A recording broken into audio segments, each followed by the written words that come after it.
what would you say are the essential steps for identifying and overcoming, ultimately, one's trauma? Yeah.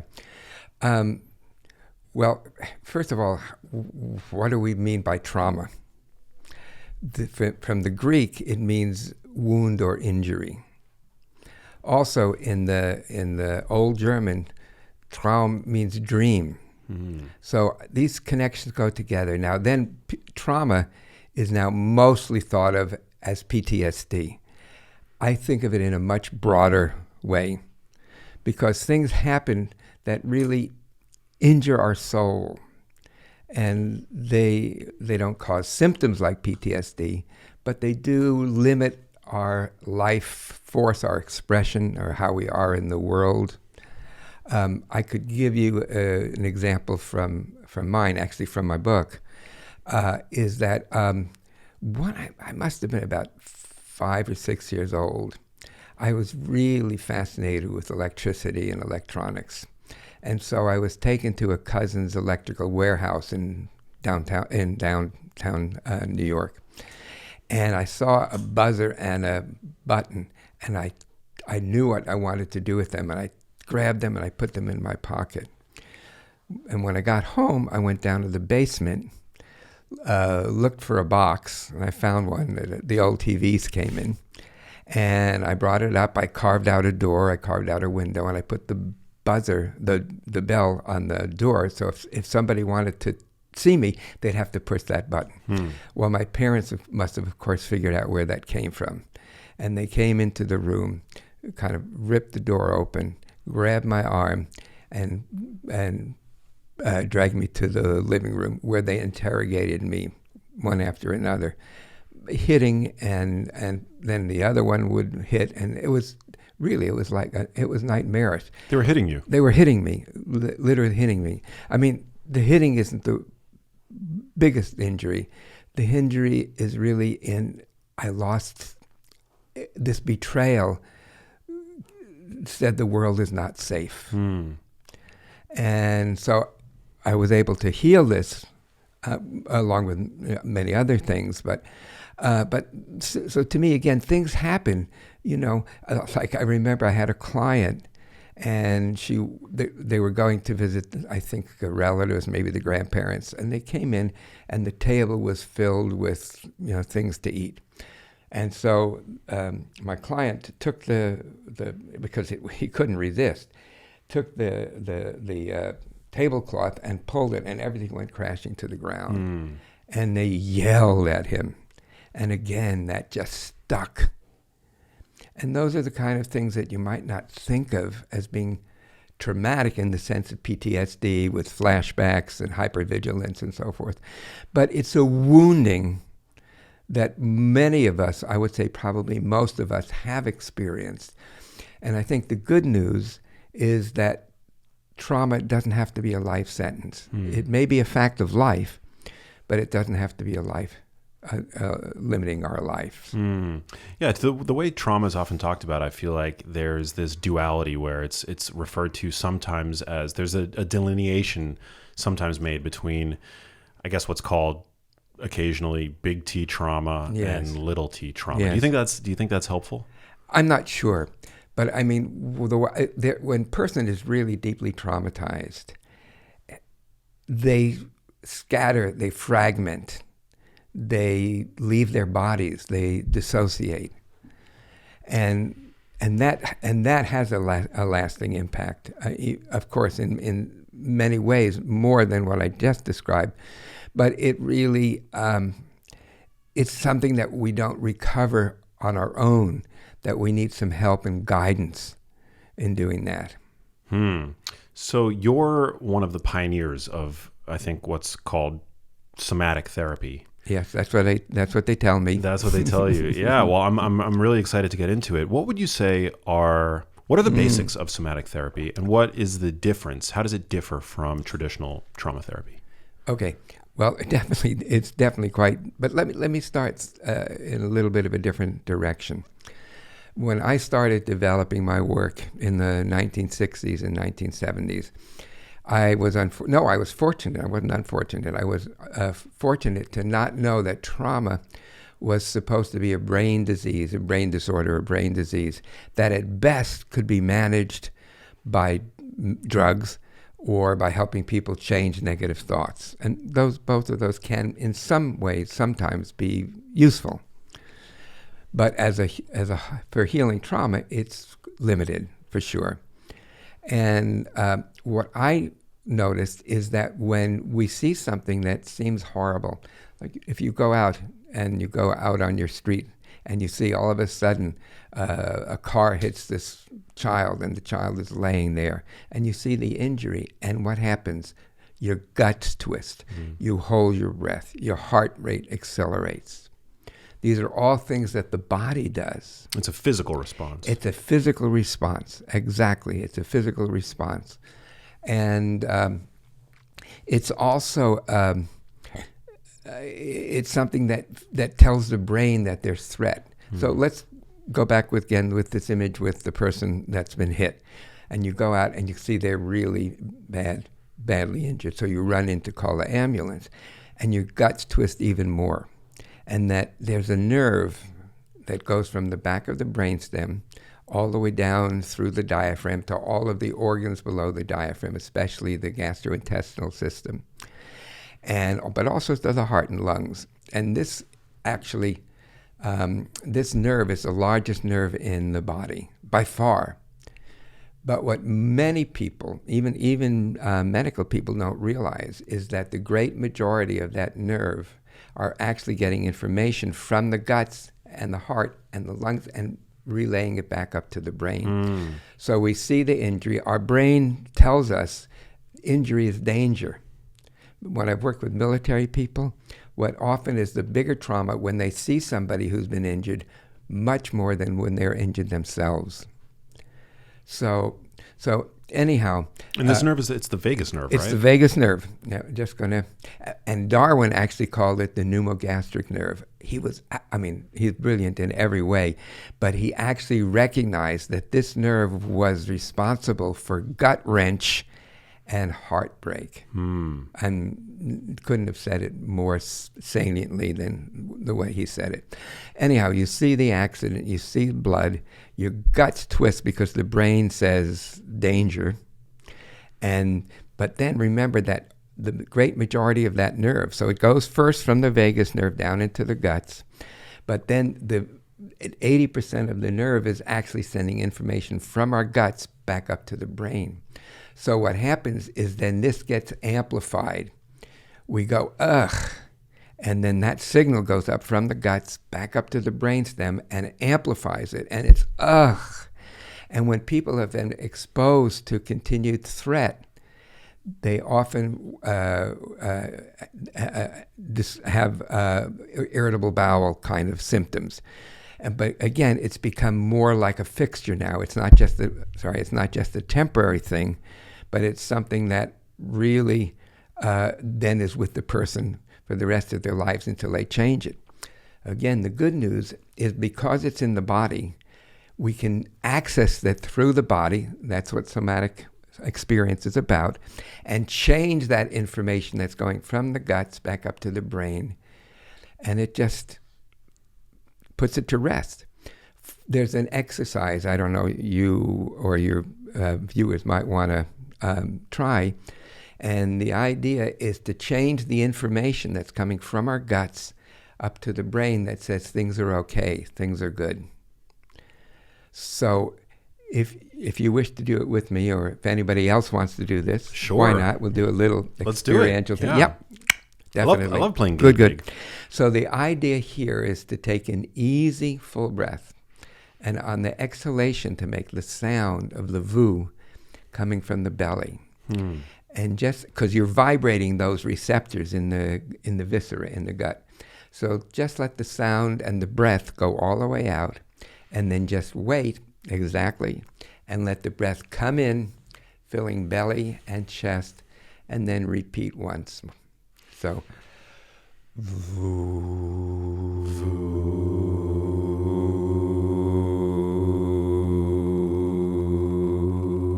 good.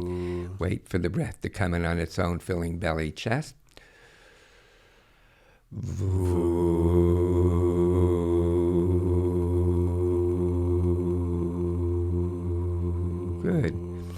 and just scan your body. Just see what you're noticing.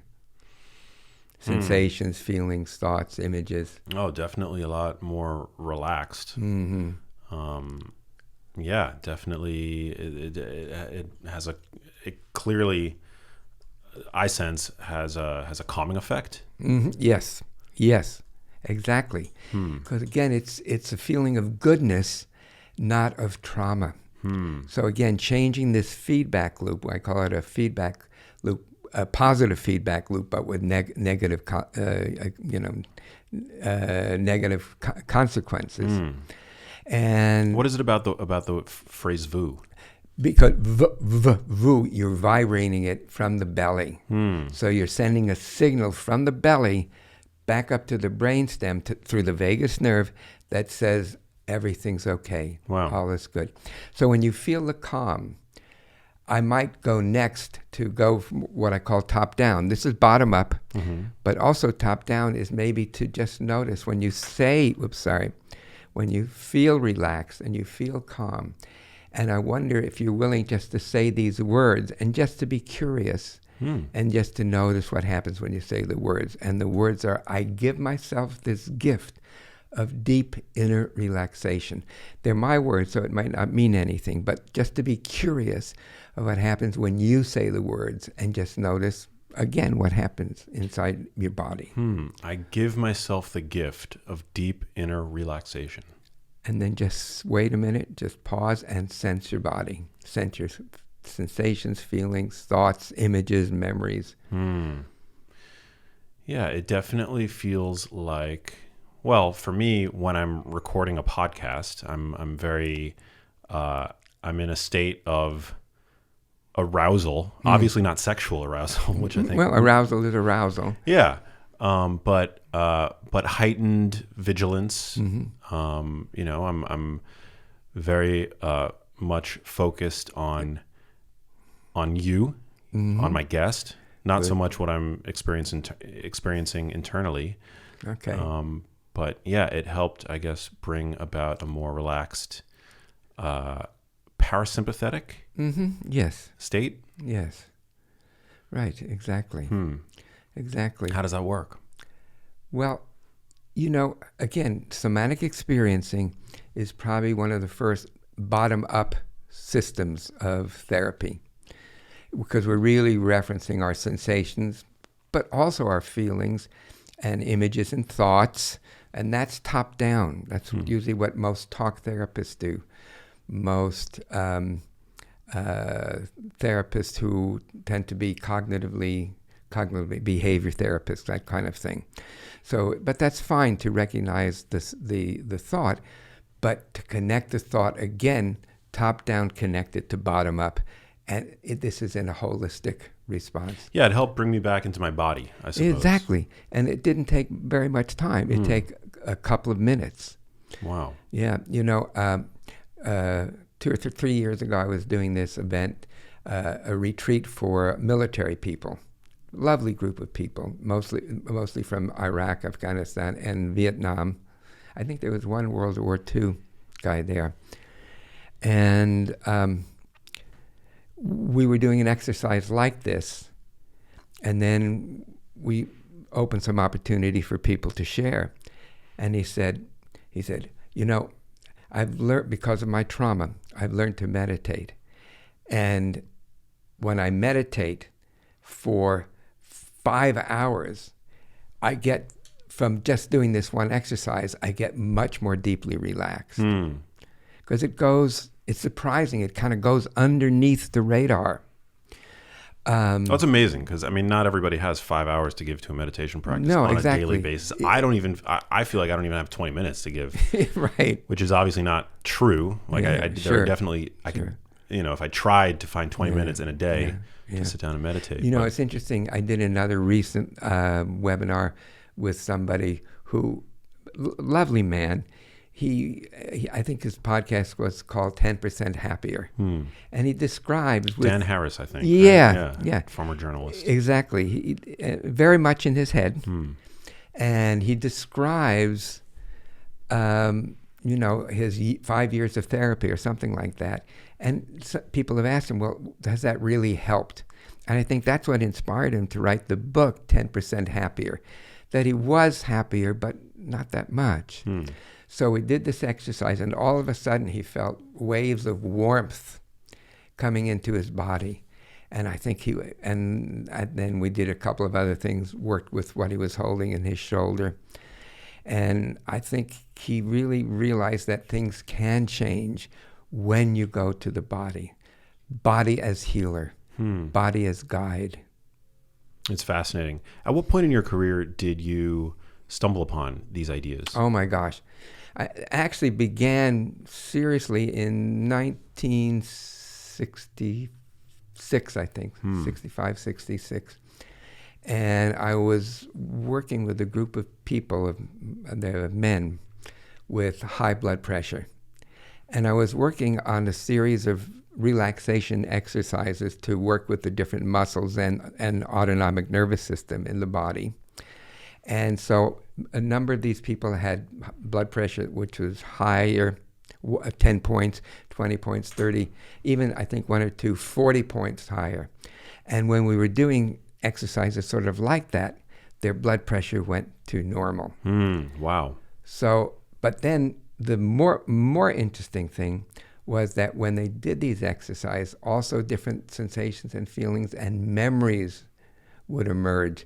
Sometimes traumatic memories that might have happened in childhood in which they hadn't even known about until that very moment when it came up.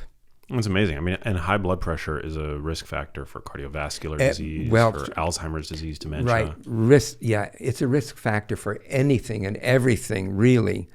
That's one of the things that Vincent Folletti, he and Andrus was, I think, his partner, they did a study that was called the ACE study. And it's a questionnaire of 10, there's 10 questions. So, for example, was there violence in your home as a child? Was there any substance abuse, alcoholism, or drugs?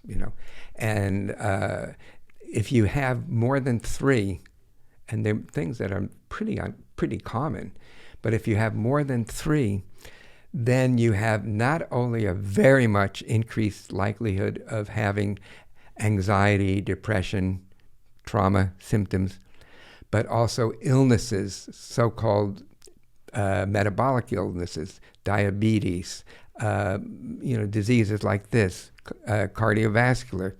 And again, these are people that are really suffering from these diseases that are brought on by being traumatized in their childhood. And there were 2 things that were left out of that. And Vincent and I were being filmed together, and I asked him this question. I said, to me, when I work with people, that of course all of the things you say in the questionnaire, are predictive. But, I know a lot of people, for example, who have had medical trauma, and falls and accidents and car accidents and that kind of thing. And that also really adds to it. So you can see that, I'll never go out of business because there's always something going to be to do. I don't see clients anymore, but I teach and I write books. That's one of them. Mm-hmm. The last one, I don't think it's the last one. Yeah, but it's the most recent. Yeah, the most recent. It's very revealing too, I hear. You talk a lot about your own trauma. I do. And I talk about chiron. And chiron is from Greek, and it means the wounded healer. And all of us have those wounds, and especially therapists. And it's essential that therapists do their own work to heal their own wounds so that they then can be available to their clients' wounds. And one of the things that came up when I'm at the age where my life is pretty vital. I have really good relationships, mostly really healthy relationships. And I decided it was time because I have clearly less time to live now than I did if I go back to my childhood, obviously. So I thought it was a good time for reckoning. And what I did is I started to write just like journaling. And I kind of remembered, as it were, a number of these things that had happened. And I just wrote them down and just look for the arc of my life, follow the arc of my life. And I had no intentions of publishing it as a book. But a very good friend of mine said, you need to write this as a book. And I said, there's no way. There are part of that story that would, be difficult to read.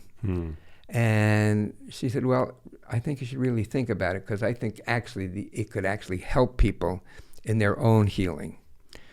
So again, after much indecision, I had the following dream. And dreams are important in my life. And I remember in the dream, I'm holding in my hands these 2 large packets of papers. And there's something written on them, typewritten. And I'm just standing there in front of a field. And I look at one, I look at the other, and again, and still I feel stuck. I don't know where I should go.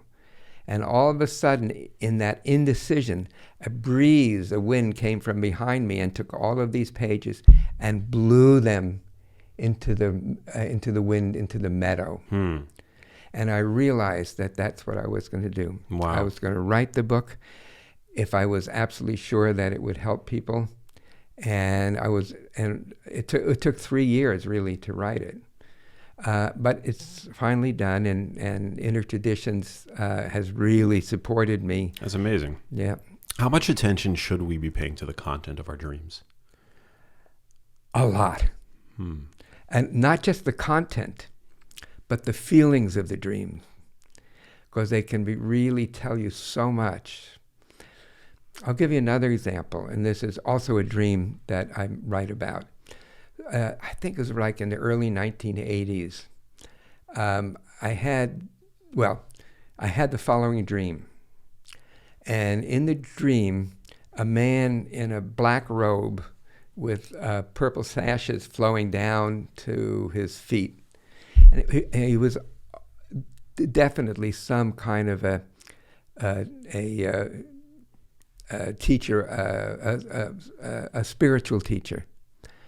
And so then this man hands me this box, and it's a wooden box with a curved top, and then what do you call it, with a belt over the top, a brass belt over the top. And he hands it to me, and I still don't know why he's handing it to me. Who is he? But then somehow, in the dream, I know that I'm supposed to go through this door, and then there's this other door, and in that door is another room. And in that room, at the end of that room, there's a safe, a steel safe, cast iron safe. And somehow I knew that it was my task to put this box in there for safekeeping.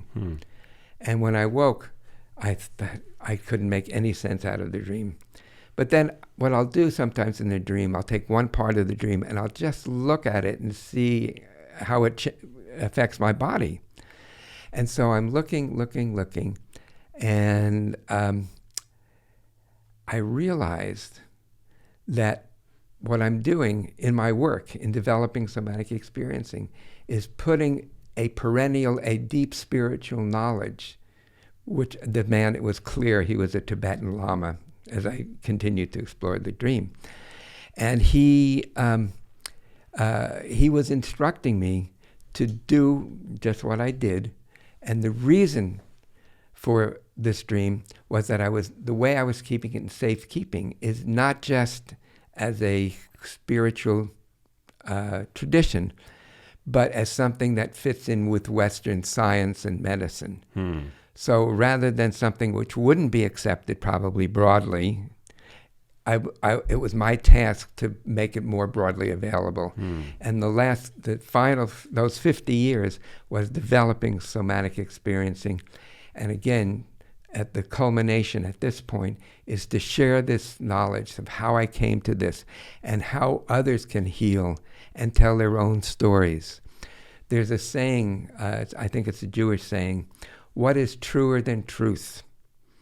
The answer, the story. And that's what my story was about. Wow, I love that.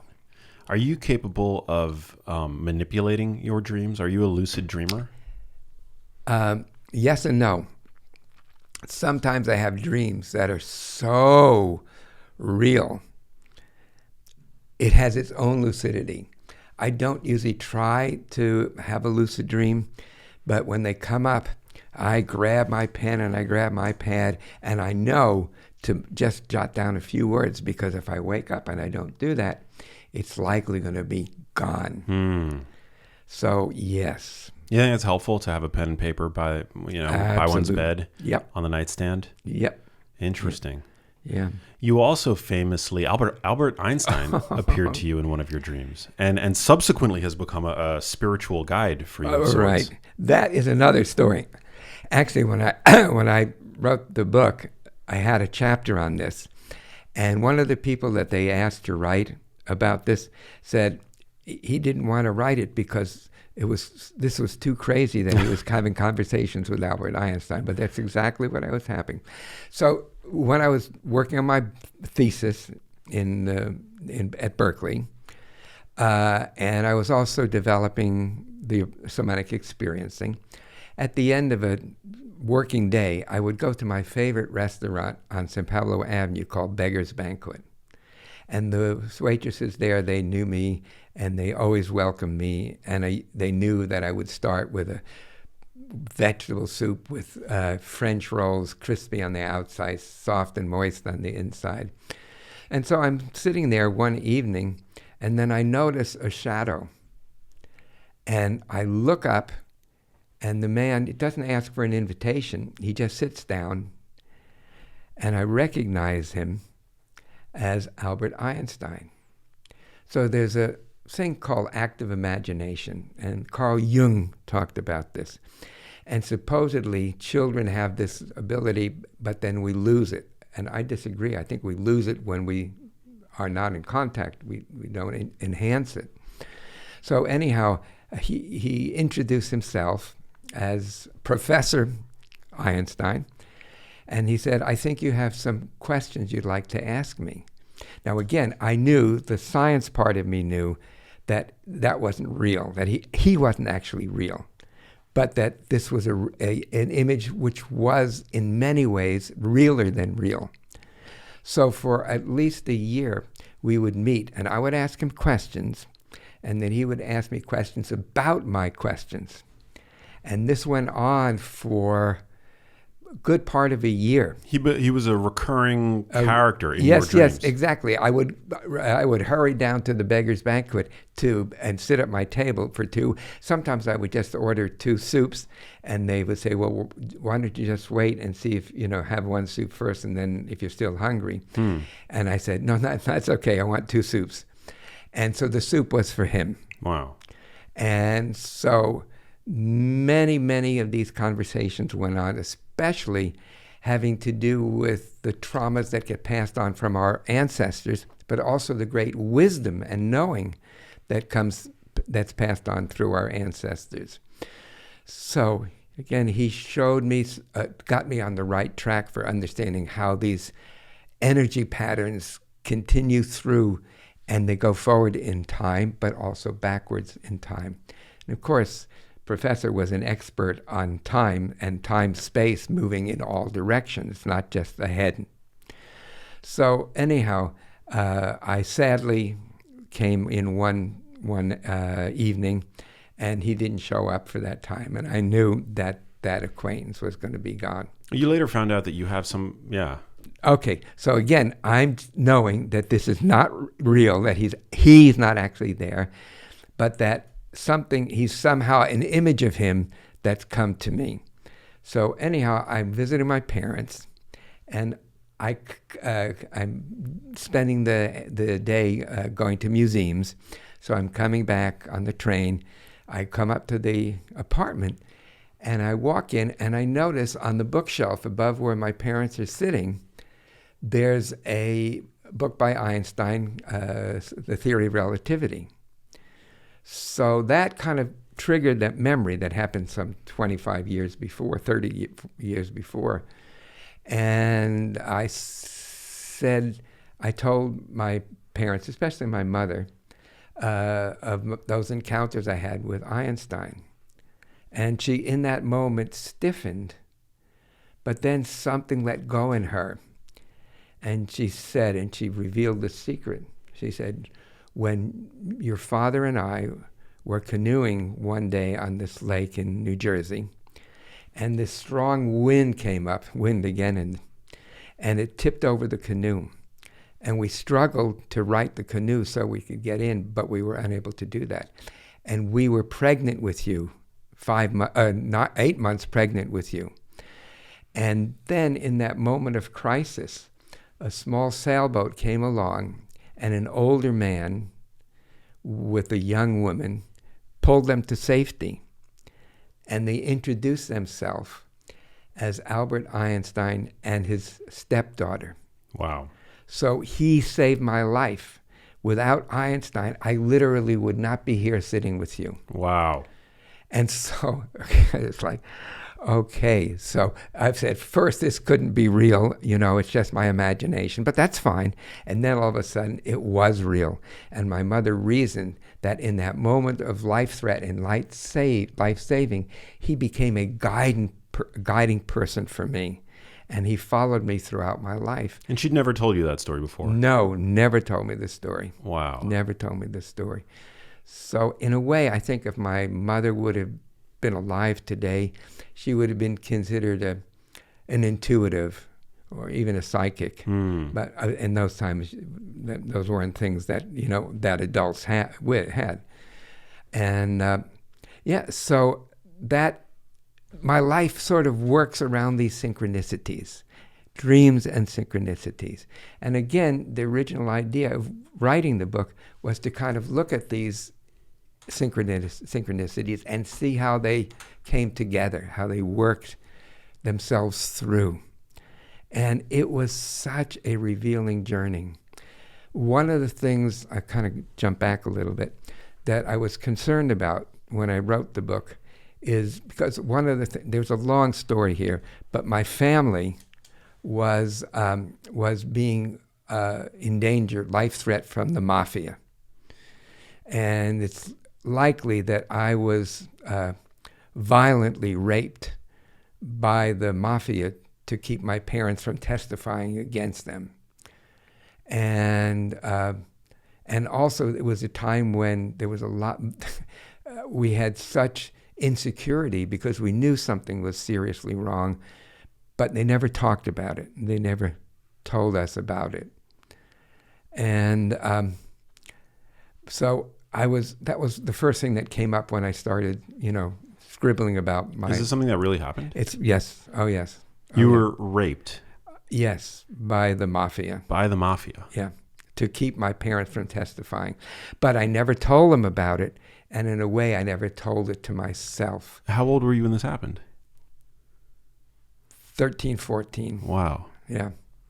Where'd you grow up? In New York, Bronx, New York. Wow. Yeah. Yeah. That sounds like it would be difficult. It certainly was. It certainly was. But when I wrote about it, I said, I can't bring that to the reader. It's just too difficult. But then I realized in somatic experiencing, we don't go right to the person's trauma. We find something that has a relative similar body experience, but that's a positive one.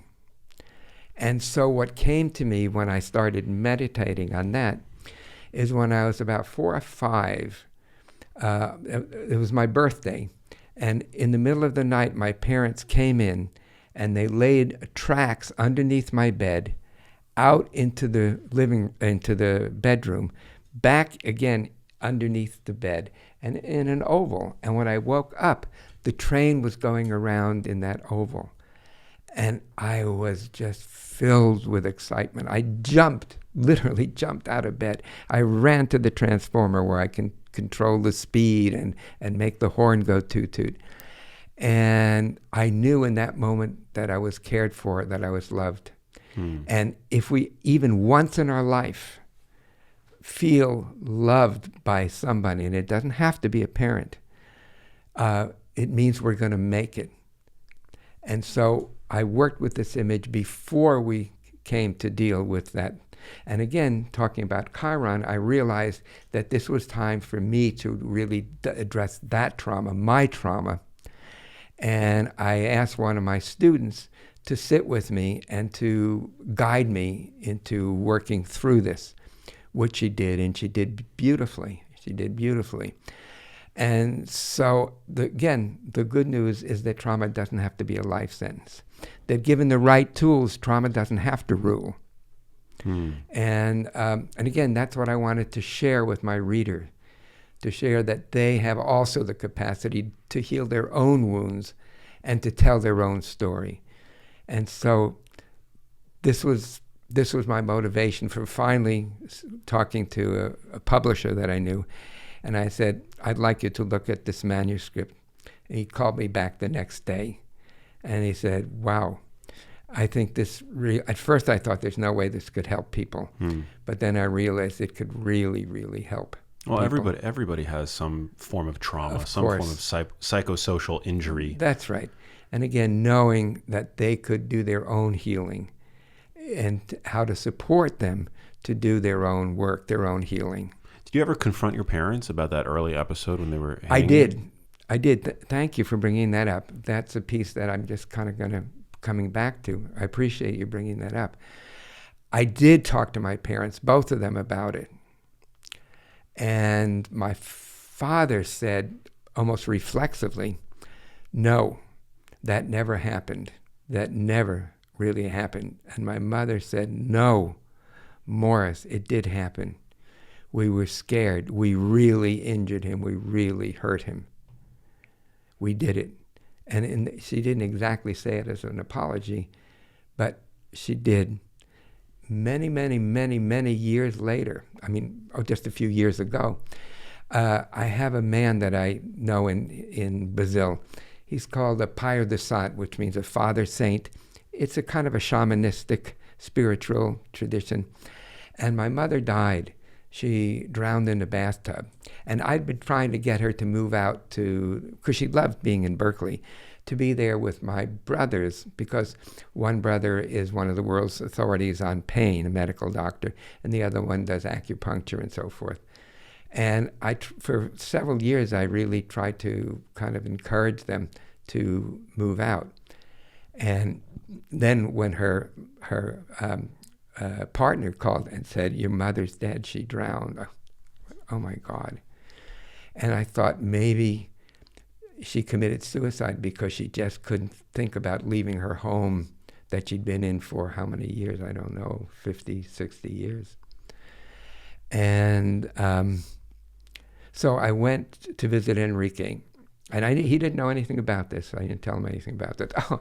So the first thing that happens, we come, and there's a group of these women surrounding, and they're from Baianas, and they're dressed in these beautiful robes, and they just, again, had this incredible spiritual quality to them.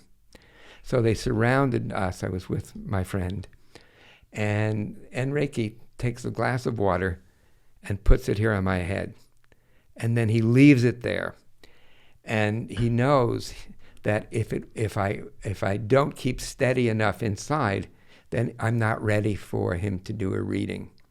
So I was able to just find that still point. And then after that, we went in the house, and then we walked around the fazenda. This is a word for farm. It's a Portuguese word for farm. And picking different leaves, and picking them very consciously, really being aware of what it looks like, what it feels like, taking it in my hand and bringing it into the room. And we put it there in a big plate. And then we went in, and they had prepared for us a beautiful meal. So then after that, we came back out, and we sat together, and the leaves had made all kinds of different movements, like mandala almost.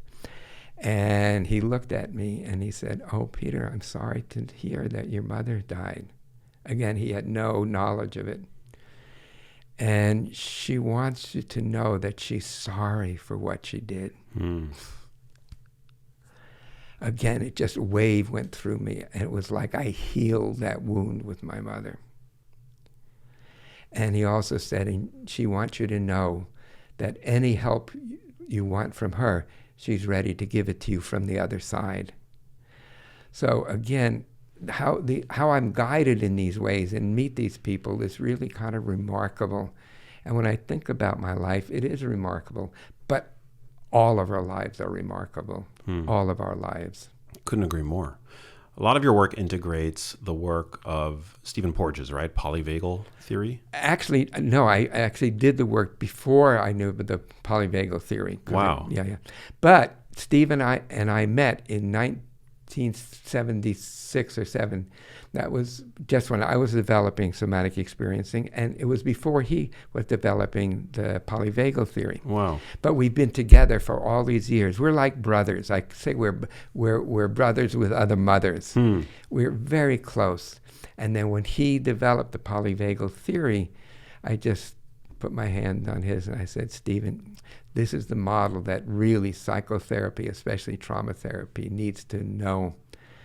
And so again, we've been together for all of that time. We'll be meeting this summer in Switzerland, and we're doing a very special event where we're sharing with the audience, well, sharing with each other and the audience, the arc of our lives, of how we arrived to where we are now.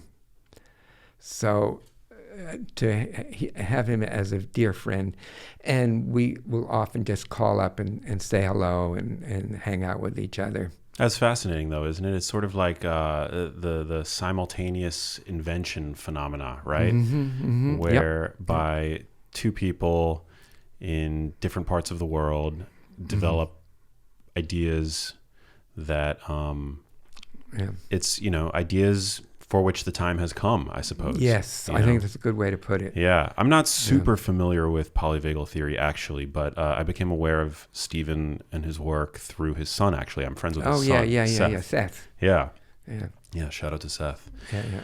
That's fascinating.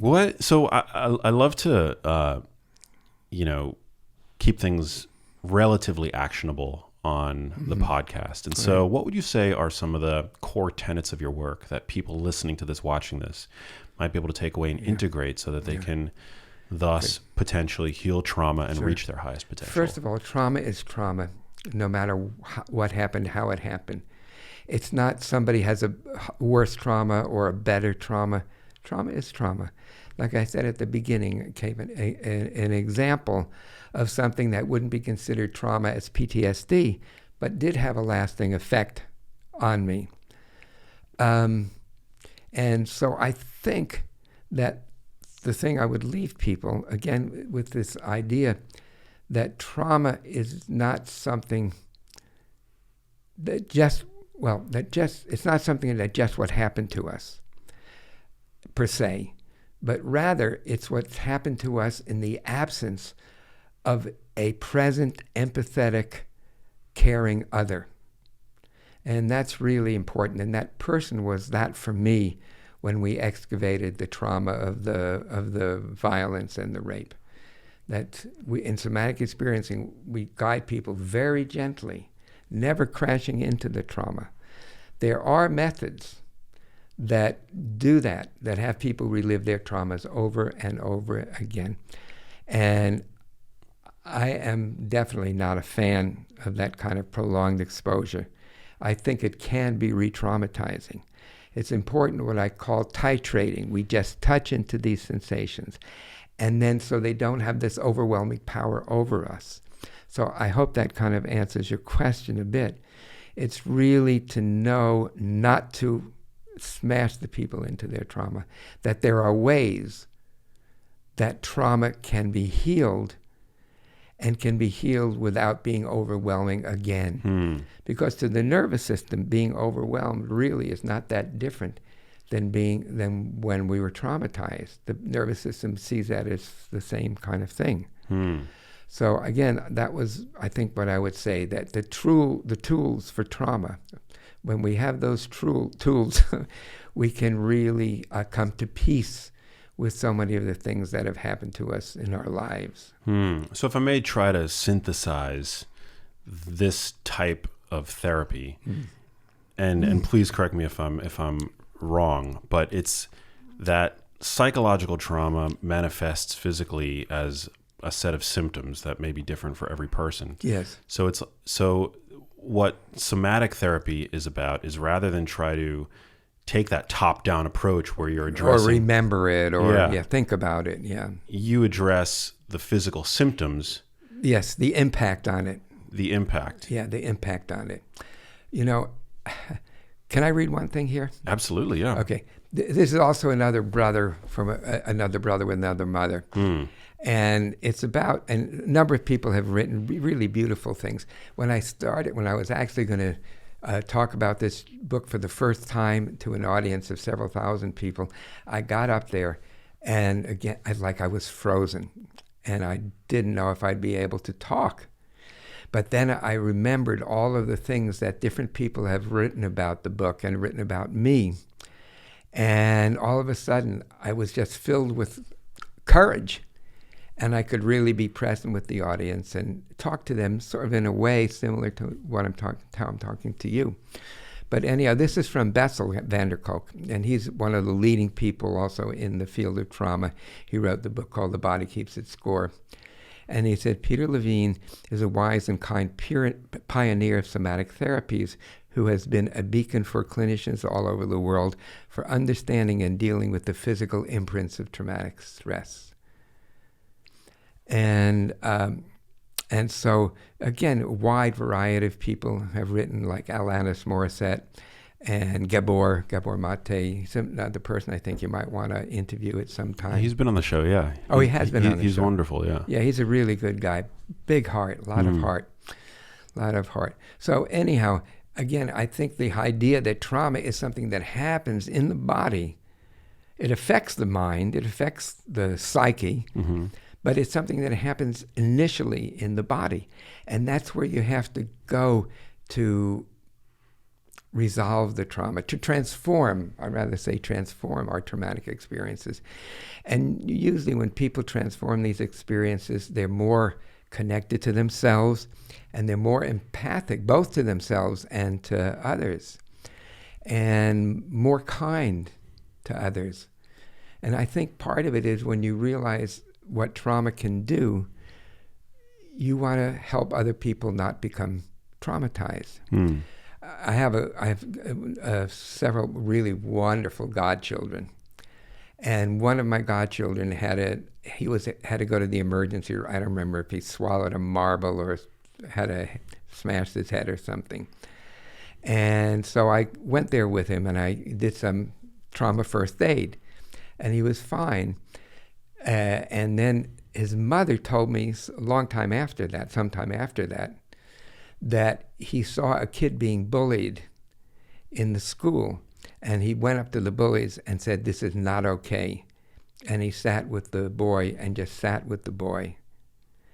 And that really prompted me to write one of my other books that I wrote with my really good friend, Maggie Klein, called Trauma Proofing Your Kids, A Parent's Guide for Instilling Confidence and Joy and Resilience, so that when children get those capacities, those tools, then they carry them through for the rest of their life. And so why not start early? Because I've worked with people, for example, that have had trauma from birth or even before birth. And so when they learn that they don't have to be traumatized, then that gives them this capacity to help others and to help themselves so that they're not traumatized. So, yeah, I mean, going back to, the physical symptomology associated with trauma, I was watching a YouTube video where you were speaking to a war vet. Oh, Ray. Yeah.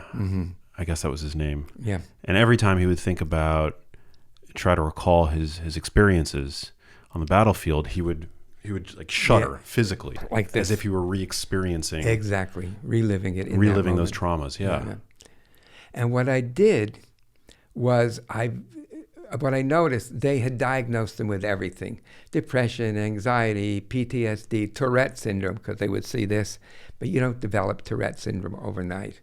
Anyhow, I knew it was something very, very different, because these movements are movements his head and body wanted to make to see if they could because he was blown up by 2 of these IEDs, these explosive devices. And so his head would have turned to localize the source of the threat.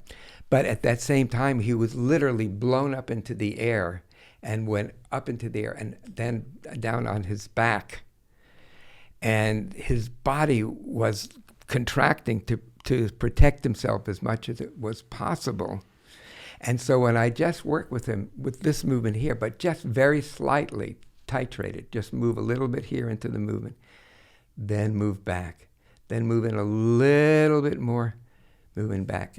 And he felt waves of warmth. And he said afterwards that that was the first time that he felt okay. Because and the next day 80% of those convulsions were gone. Wow. And you just see him, how he comes into himself, and then how he brings that gift of compassion to his wife and then the child they had together. So he was also a beautiful example of when you see, Archimedes said, "Give me a place to put my lever, and I'll change the world." And I think the body is that fulcrum that can really move the world of trauma into healing and into transformation. Many people, when I work with them, the kind of experiences they have are more like spiritual experiences rather than you would think of psychological experiences. I worked with this one woman who had severe panic attacks and agoraphobia, so much that this was in 1969, that she couldn't go out of the house. So I thought that some of these exercises that I was mentioning for the men with who had these high blood pressure problems, I started to help her relax those muscles, but she went right into a fear. But fortunately, this image came of a tiger getting crouched in the wall and crouching and getting ready to jump towards me. And without quite knowing it, I said, "Nancy, there's a tiger crouched. It's going to jump. You need to run, climb those rocks, and escape." So at first, I could see she was just stuck. She couldn't move. But I continued to encourage her, and I said, "That's it. Here, I'm just right with you. I can hold your hand." And then her body started to go into waves of gentle shaking and trembling, with full spontaneous breaths. And then I could see in her body that she literally was climbing those rocks and sitting on top. And I asked her, "What do you see?" And she said, "I see the tiger, but it can't hurt me because I'm safe up here." And she then reported that when I mentioned the tiger, that she was too scared to move, but then when I encouraged her, she could actually feel her legs starting to run, starting to move. And then on the top, not only did she see the tiger, but she saw herself when she was a 4-year-old child and was being held down by doctors and nurses for a tonsillectomy with the ether mask forced on her face. She was terrified, and her body needed to run for 20 years. She was 24 when I worked with her. But when she described what happened, she said, "But when I was there and looking down, I felt as though I were being held by warm, tingling waves." And by the way, because of the tiger image, I did realize where it came from. And that also became the title of my first book, which was Waking the Tiger, Healing Trauma. And it came from really understanding that we are all animals. We are all mammals. We are all primates, of course. And that when we connect with our brethren, we find that they have great wisdom to give us. And, because, a prey animal is predated upon sometimes several times a day, maybe multiple times a day. But if they survive, they're not burdened with carrying that trauma with them. So there are things that they do, which is this shaking and trembling, that I could then guide my clients to do, and that would take them out of the trauma. Also, at that time, I had the privilege, a lifetime dream, of being a stress consultant with NASA.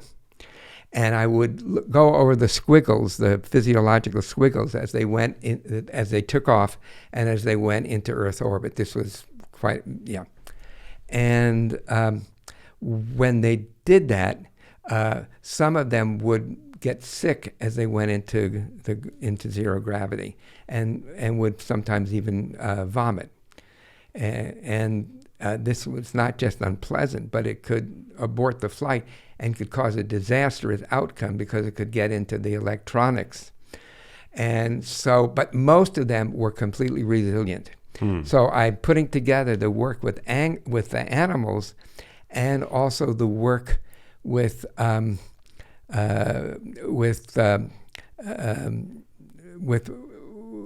my guidance, spiritual guidance. Why is it that animals seem to be so easily able to shake off a traumatic experience? I think because they don't overthink. They don't overthink. They don't overthink. We overthink. And that's our trap. And that's what, again, at first, when people start to connect with their bodies, it can be difficult. There's one other thing I'll mention, that in somatic experiencing, it's not a therapy per se, but it rather is to help people do how they do what they do. So we have people in all kinds of fields, from cognitive behavior therapists, from therapists who are developmentally interested, but therapists of all ilk are really supported by knowing some of these basic tools of referencing what is going on in the body. It seems like visualization plays a large role here, like helping somebody to, like leading somebody through a visualization exercise. Yeah, that's part of it. To perceive safety. Yep, that's part of it. Absolutely. Absolutely. I mean, but just not images of, just have an image of, but images that come from inside, like in a way like my image of Einstein, that these were really, they're not just mental images, but they're inner images. They're, what's another word? Eidetic images. They're very lifelike images. Wow. It reminds me of the book, The Difference Between How Animals and Humans Respond to Stress. The wonderful book, Why Zebras Don't Get Ulcers. Oh, yeah, by Sapolsky. Yeah. Yeah. Fantastic. Yeah, I know. It's a good book. Fantastic book. Yep. Are there any misconceptions about somatic therapy that you think people harbor that might be worthwhile to dispel on this show?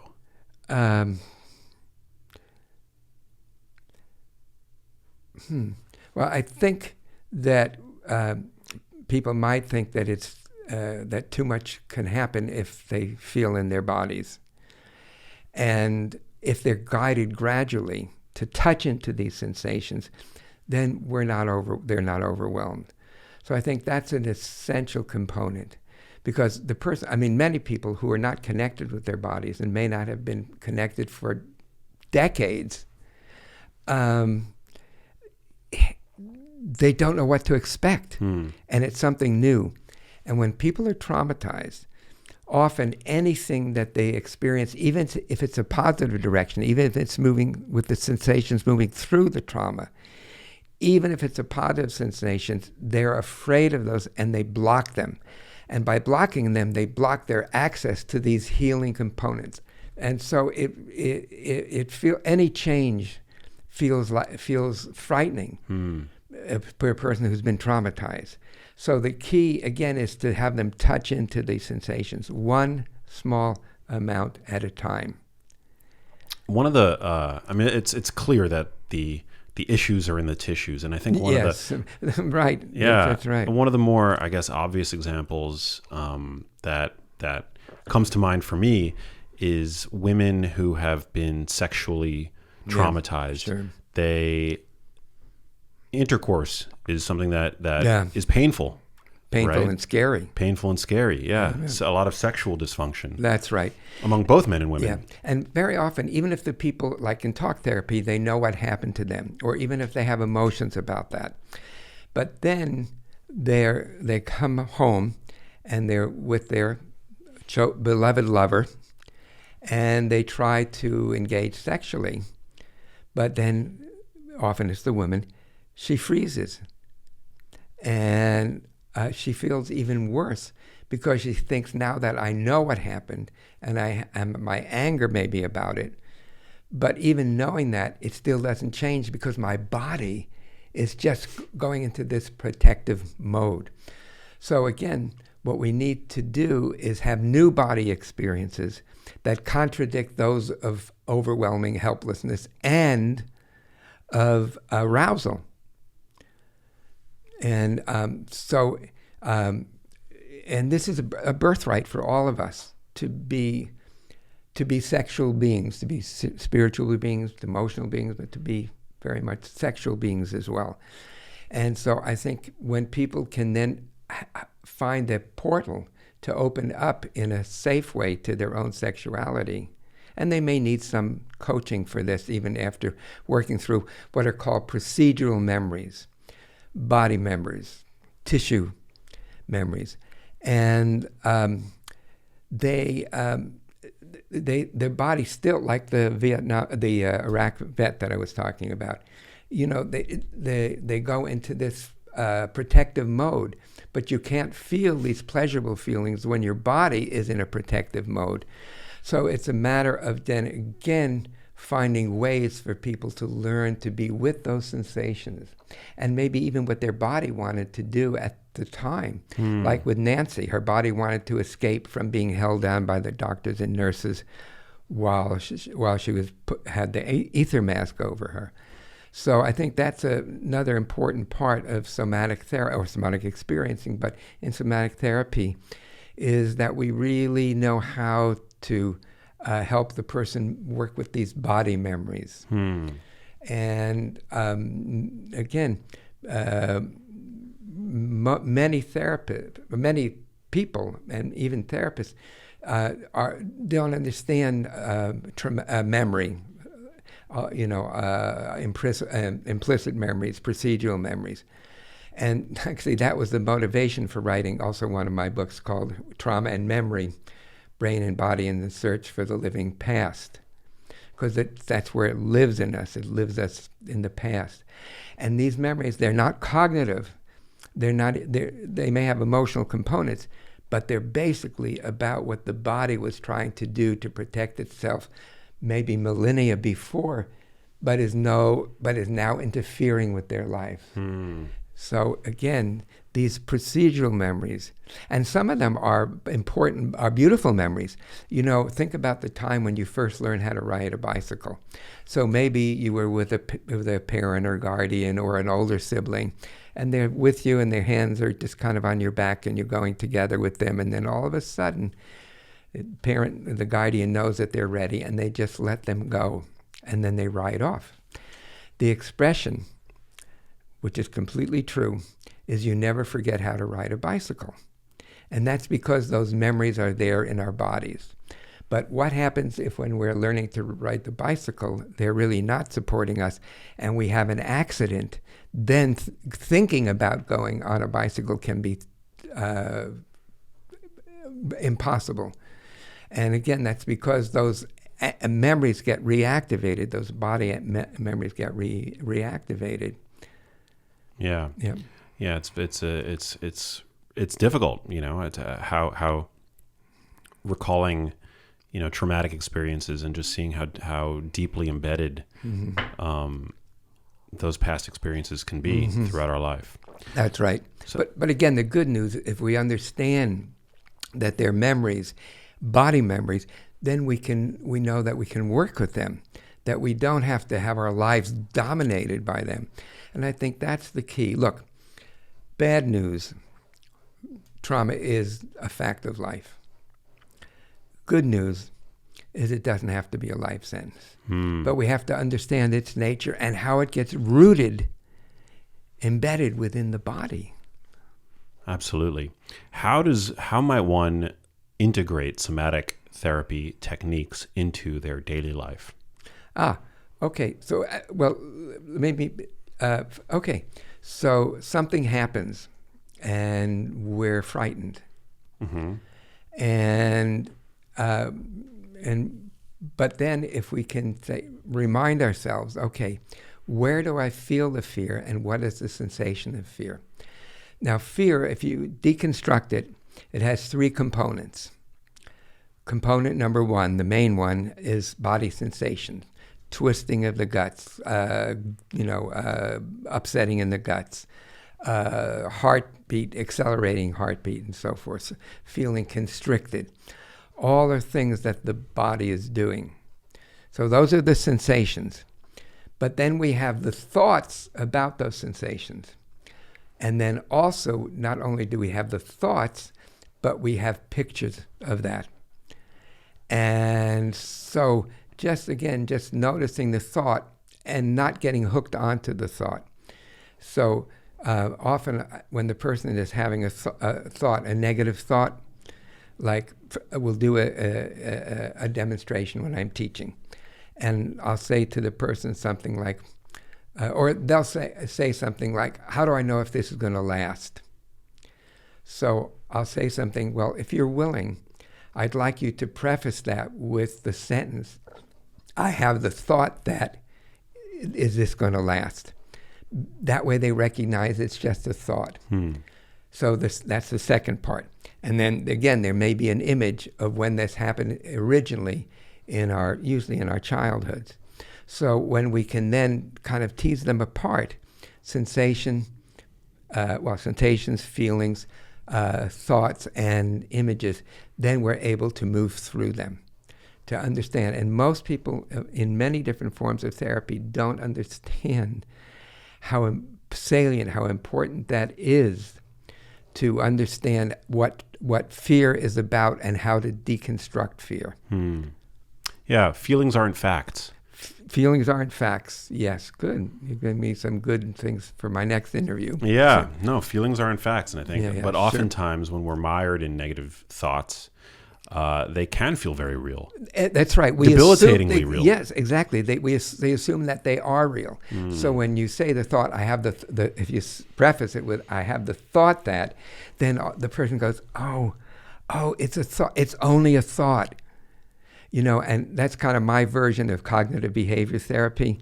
But again, we have people who are trained in CBT and CPT, and when they take our training, they get so much more benefit in whatever that approach is, the cognitive approach. Yeah. For listeners, viewers that are interested in exploring these concepts further, somatic therapy further, what advice or resources would you recommend? I'll give you my website. It's Somatic Experiencing, one word, somaticexperiencing.com. And then that also links to the nonprofit that I founded some years ago, which lists trainings, but also lists therapists in different parts. And now I think it's been training has been offered now in 44 different countries. And so if somebody's looking for a therapist, is there like they can find a certification or something yes, one might look for? That's right. And again, go to our link and then link to traumahealing.org, which is the organization that supports the healing, the proliferation and thoughts about, or healing about trauma. And who stands to benefit the most from this type of therapy? Oh, I would say everybody, really. Especially people who don't think they can benefit. Really. Fascinating. Yeah.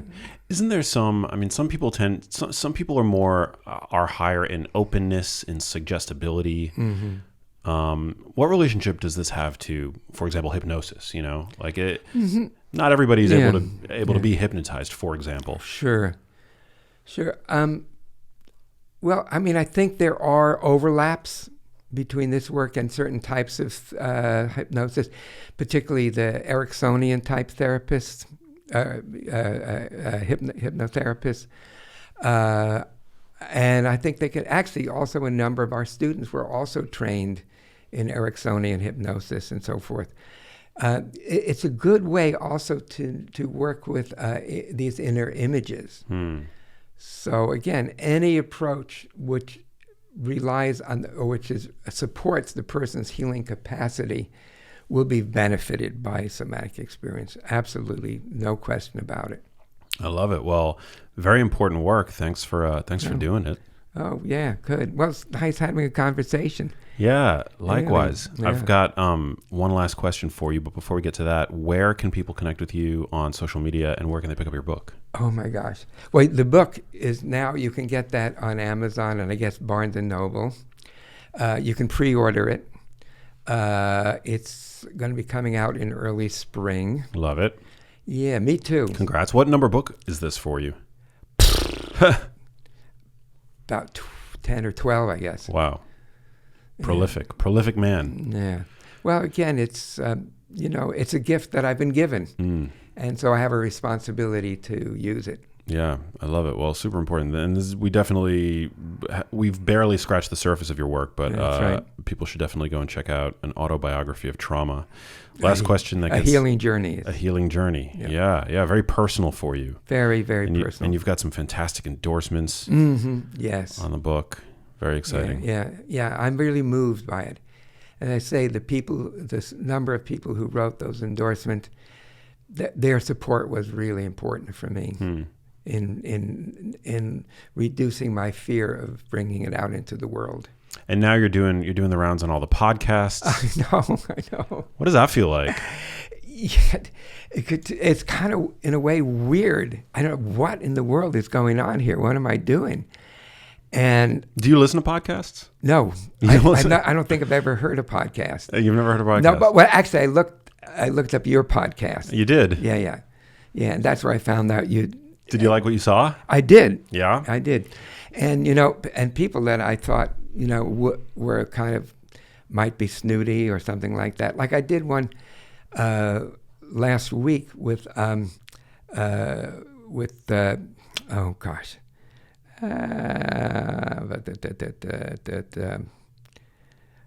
famous Indian. India? Oh, you know him. Drew? No. I mean, Drew's famous to me. I don't know if he's right. He's niche famous. No, I he's guess. on the public TV all the time. Oh, Sanjay Gupta? No. Anyhow, he's a very famous guy, and so I thought that it wouldn't be a nice connection. But it was. We really enjoyed ourselves. Love it. I'm here enjoying being with you. Yeah. So instead of like saying, "Oh my God, I can't do this," I look forward to it. Well, because you're probably used to doing a lot of television, I'm sure, where you go on and you give like these soundbite answers to questions. Yeah. I'm not so much a fan of that. No. Yeah. Well, long form. Nothing beats a long form conversation. I think that's where. Yeah. The art of podcasting really has exactly risen to the top and become a real value add to society. When I talked to their publicity people, I said the only television ones I want to do are with Christine Amanpour or Anderson Cooper. Or so another one I thought about, that these are sincere people and that it would be a really authentic discussion. Yeah, I totally get it. And you're here in town doing Diary of a CEO. Right. We had to reschedule that. Yeah. Shout out to Stephen, good man over there. That's what I've heard. Yeah, that's what I've heard. I got to do that show. It was a lot of fun. Yeah. Now, is this live or is this something that's this is gonna air whenever? Yeah, we slotted in this, but we don't have a huge backlog. We like to keep our episodes topical. Sure. we used to do one a week. Now we're doing 2 a week, so we Right. have a lot more volume. But yeah, it was a real privilege to get to chat with you. And the last question that gets asked to everybody on this show is, what does it mean to you to live a genius life? What does living a genius life mean to you? Oh gosh. Wow.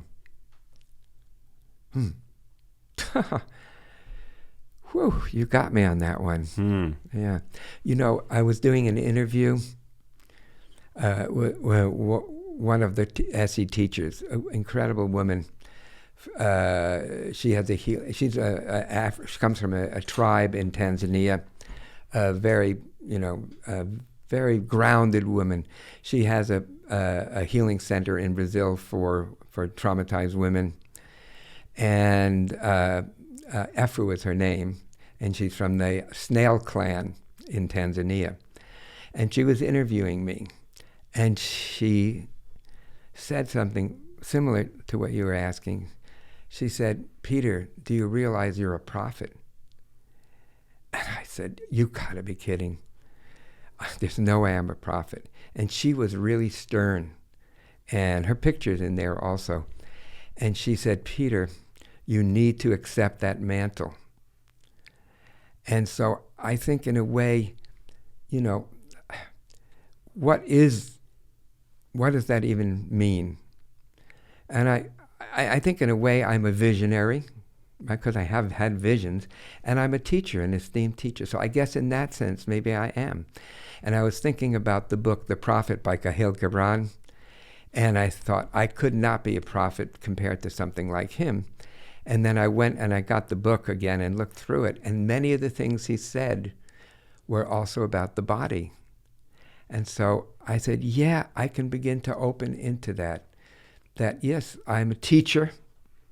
I teach from my visionary part, and that's it. And that's it. Yeah. Leading with vision. Leading with vision. Yeah.